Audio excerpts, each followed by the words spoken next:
In today's video, I'm going to show you several different things that you can do in Baldur's Gate 3 that you may not have known that you can do, with the goal being to open up your mind a little bit as to the scope of player agency and options that you have in this game. Before we jump in, congratulations to Flint Fireforge for winning this year's Pumpkin Carvathon.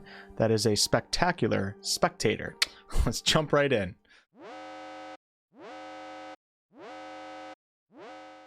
So I'll start off with one of my personal favorites, and that is using poison to your advantage. In the Goblin Fortress, or the Ruined Temple of Selûne, there's a hell of a lot of goblins. Many players do end up wiping this entire fortress, as the goblins are not particularly good, and you can of course get some good XP here if you're not already early access max level. If you head straight into the camp to the right of the fire pit, there is a booze tub, and you're going to want to stealthily click on this tub. The best way to do this to avoid confrontation is to take an invisibility potion, or move one of your characters right up to the tub, enter turn-based mode when no goblins are looking directly at you, and then click on the tub. A combined items box will then pop up, and this is where you want to grab any type of poison from your inventory and place it in the open box and hit combine. If you have the charlatan background with any of your characters, you will get an inspiration point for spiking the booze. Once the combination is complete, this will trigger one of the goblins to propose a toast, and you can stay here while they do it, which offers a fun little scene, or you can immediately leave the area. Either way, you will end up having to do some type of skill check, as one of the goblins that survives will question you to see if you're the one who poisoned them. Several of the goblins will eventually drop dead, and several others will have depleted HP bars, making this encounter much easier when you decide to do it, or maybe when you're forced into it if you don't end up deceiving the goblins and they attack you in their weakened state. When the game officially releases, make sure to pay attention to the environment around you, as you may find things such as interactable booze tubs to help you achieve your goals. For number 2, since we just spoke about combining items, let's stay on the topic. There's not much to the crafting system currently in Baldur's Gate 3's early access, but there are a few things that you can do. If you combine the spear shaft that you find on True Soul Edwin's body in this area of the map with the other part of the shaft found on the owlbear in the owlbear's cave, you can combine them to get the vision of the absolute spear. This versatile weapon can cause an enemy to be blind, and it also gives you an extra 2d6 damage against certain creatures that sport multiple eyes, so spiders, spectators, etc. Really good situational spear to keep handy. There's also 3 mysterious drow located in the Underdark area of early access, and each one of these drow holds a part of a magical staff. Once you obtain all 3 pieces, you can combine them together by right-clicking on one of the pieces and then dragging the others over, and you got yourself the Staff of Morning Frost. It's a little underwhelming, but it does allow for a tiny bit extra cold damage. If you want to know more about the quest around these drow and obtaining these pieces, I'll leave a link below to a video that I did going over the 3 drow and the staff. Then we have the Masterwork Weapons quest, which can be picked up in the basement of the first building on your right when you enter into the Blighted Village, coming from the Druid's Grove side of the map. Reading one of the books located in this basement shop area will start the Masterwork Weapons quest, which will somewhat guide you into crafting +1 weapons. Basically, you need to find Susur bark, which is located in the Underdark, put it in this furnace, and then combine a weapon in the furnace, and you get a +1 weapon. +1 weapons might sound a little underwhelming, but they're actually really good, and it's a fairly significant upgrade, especially for these early levels of early access. And perhaps the most engaging crafting system currently in the game lies in the Grimforge area of the Underdark at the Adamantine Forge. Even though this video is filled with spoilers, I'm not going to say much more about this. This is at the very end of early access for most players. Just note that when you're in Grimforge, be on the lookout for the forge, of course, and also mithril ore and weapon and equipment molds. You can craft some of the best weapons and armor in the game here. I think there's 6 different molds that you can find, and it's a really engaging, cool crafting system. Hopefully for the official release, Larian expands upon these crafting mechanics a little bit, because I think it could be a lot of fun. Number 3 deals with really cool, powerful items that you can find and, of course, throw. The most common one that many are probably already aware of is the Ogre Horn. If you handle your words well when you meet the hungry ogres in the blighted village, they'll give you a horn that allows you to summon all 3 of them to fight by your side. They do require payment though after they give you their service, but the cool thing here is that you can keep deceiving them if you pass a few skill checks. You can have the ogres come at least 3 times to your aid before they really demand payment or your head in their stomachs. The coolest summoning item, even though it isn't exactly summoning, is called the Iron Flask. This item can be found in a chest in a cave to the northwest of the Toll House, but you're going to have to deal with some gnolls and a few Zhentarim agents here. There's a lot of agency in how you can handle this cave area, but ultimately if you want this Iron Flask, make sure that you're the one to get the chest. If you're successful on a DC 20 lockpicking check, you can grab the Iron Flask out of the chest. And what's inside it may surprise you, but don't be afraid to chuck it at your enemies. Beware though, this creature is called the Spectator, and it will be hostile to your party as well as the enemies in the area, and ultimately you can't use it again. You have to either run away from it, kill it, or knock it unconscious. But man, it can be a really, really big help in tough encounters, especially if you're really good at positioning your party. Wink wink, with a Githyanki encounter, you can throw it off the bridge. Really cool and fun item to have. Now just west of the Druid's Grove, before the bridge that brings you over to the Blighted Village, is this area. If you climb up to the top of this rocky landscape and stick your hand in a dark hole and succeed in a skill check, you can get this really heavy spider egg, which, as you could probably guess, throwing it will spawn spiders. The cool thing here is that these spiders will actually be friendly to you and your party, and they will follow you around until they die. They don't have a ton of HP, but tossing this spider egg during a tough encounter will make your enemies use some of their actions on the spiders as opposed to you or your party members. In a game where action points are very limited per each character's turn, these spiders can certainly save the day. Number 4 is a fun one as it deals with camp followers, but for this video I'm only talking about cute animals.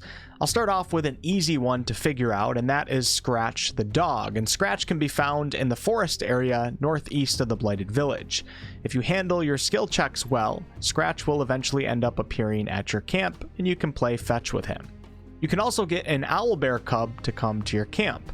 At least in previous versions of Early Access, you didn't actually have to go to the owlbear's cave, but if you do go there, make sure not to kill the cub, of course. You can kill the mother though. The cub will end up becoming a captive of the goblins at the Goblin Fortress, and there's a couple things that you can do here. Ultimately, you have to try to convince the Goblin Krola, who wants you to play a game of chicken chasing, that the cub is coming with you. If you do this successfully, the cub will end up eventually showing up at your camp. You can also just kill the goblins at the camp, and after that the cub will be free, but make sure to speak to the cub with the Speak with Animals spell or potion, or use some of your animal handling skills. And if you do this correctly, this will also make the cub appear at your camp at a later time.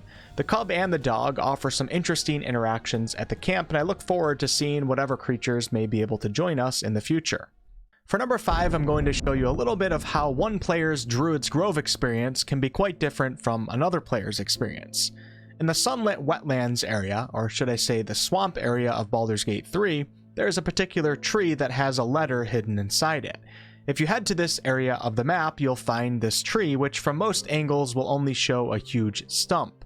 And on this tree is a particular area that you can click labeled as Wooden Crevice, and within it is a secret letter. You can actually stealth grab this letter and avoid a fight with the Mephits and Woodwoads, or you can just kill all of them. This letter is titled to Kaga, and it basically reveals to you that Kaga, who is a druid back at the Druid's Grove, is working with a radical organization called the Shadow Druids.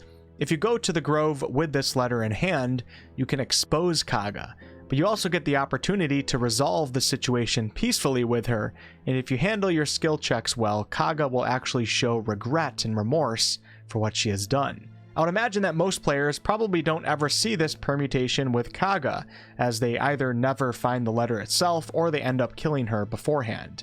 Investigating Kaga is also actually a somewhat secret quest that you can trigger in the game by going into the servant quarters, looking behind this bookshelf, and picking the lock to Kaga's secret chest.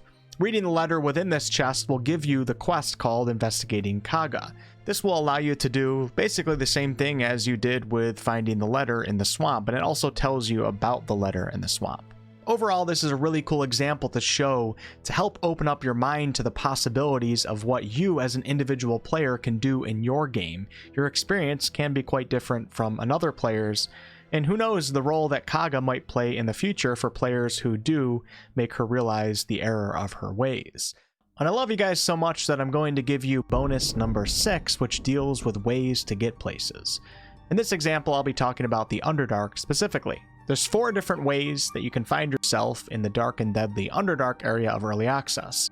One of the most common ways is by going through the Goblin Fortress. Now, I won't give away everything here, but if you can find a way through this door right here, which is in a room that is left of Priestess Gut's throne chair, and get past an ogre, you'll find yourself in the Defiled Temple. There's a moon puzzle that you can solve here, which will open up a door into the Underdark. This puzzle can be a little bit of a pain in the rump, but it's pretty fun actually to try and figure it out. But if you're not a puzzle-oriented player, simply walk over to this wall right here, and if one of your characters can pass a passive perception check, the wall will reveal a lever. To help yourself out before you walk up to it, cast Guidance on your party member that has proficiency in perception, or the party member that has the highest wisdom ability score in your group. Welcome to the Underdark. What seems to be the second most common way to the Underdark is through a gigantic hole in the ground guarded by a fat, juicy, venomous spider. There are 2 ways to get to this hole, and both are in the Blighted Village. If you head straight into the village and keep going straight, you'll come across a well that you can descend into. Or if you head straight into the village and go into the first building on the right, in the basement you can break this part of the wall down to enter into the caverns, or you can actually jump up onto this high ledge right here. Deep in these caverns, you'll eventually come across the Spider Queen area, and if you cast Featherfall as a known spell or as a scroll, you can jump your characters into the dark hole and you'll find yourself in the Underdark. A less common way that many people seem to be unaware of is through the Zhentarim hideout. The Zhentarim hideout entrance can be found in a building left of the main building in Joaquin's Rest. Once you find your way in the back corner of the hideout, there's a rock wall that is actually not a wall, it's an illusion. Simply walk your characters through this wall, but beware, if the Zhentarim watch you do this, they will attack, so either do it with stealth or kill them beforehand when you're in a more advantageous position. Heading into this dark room, all you gotta do now is pick the lock to the elevator and descend down into the Underdark. And the least known path from everyone that I've talked to is through the Hag's Lair. The Hag's house is located in the swamp area of BG3. And once you find it, go through the fireplace into her underground lair. Go through the illusion gnarled wall, fight the masked servants, and then head to the waterfall in the back of this area. You can jump through this waterfall, and this will bring you into a large area that offers a way into the Underdark for those with keen eyes. You may notice another gnarled wall to the right, and if you jump or misty step your way over to it, you can walk through it if you put on a Whispering Mask, which can be found on a table to the right of the first illusion gnarled wall that you walked through. Beware though, if you leave the mask on too long, it will actually turn you on your own party. In this room, there is a mushroom circle portal which will bring you into the Underdark. Another way into this room without going through the door by using the masks is by jumping through one of the crevices into the room, and you can do this by getting good positioning and using the jump spell or a spell such as Misty Step. Really cool that Larian gave us so many different ways to get into the Underdark, each of which puts you in front of different Underdark content when you first enter. Be on the lookout for more hidden entrances into places on official release. Let me know if you enjoy these types of videos, as I will continue to put them out, especially when the game officially releases, and I'll catch you guys on the next one.